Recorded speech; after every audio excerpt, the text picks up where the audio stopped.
আরে আমার তো সাপ হওয়ার সময় হয়ে গেছে। না না, আমাকে এখান থেকে তাড়াতাড়ি চলে যেতে হবে।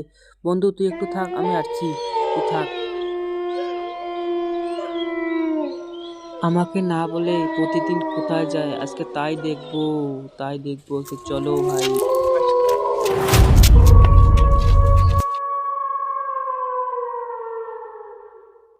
আরে এই প্রতিদিন আসে, এখানে এসে কি করে আজকে তাই দেখতেই হবে।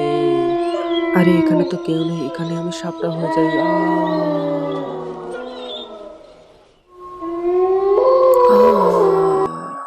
সাপটা হয়ে শান্তি পেলাম। আরে আমাকে তো দেখে ফেললো।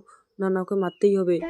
আরে আমি এটা কি দেখলাম? না না, আমার বন্ধু তো মস্ত বড় একটা সাপ সাপ হয়ে গেল। না না, আমার গ্রামবাসীকে জানাতে হবে।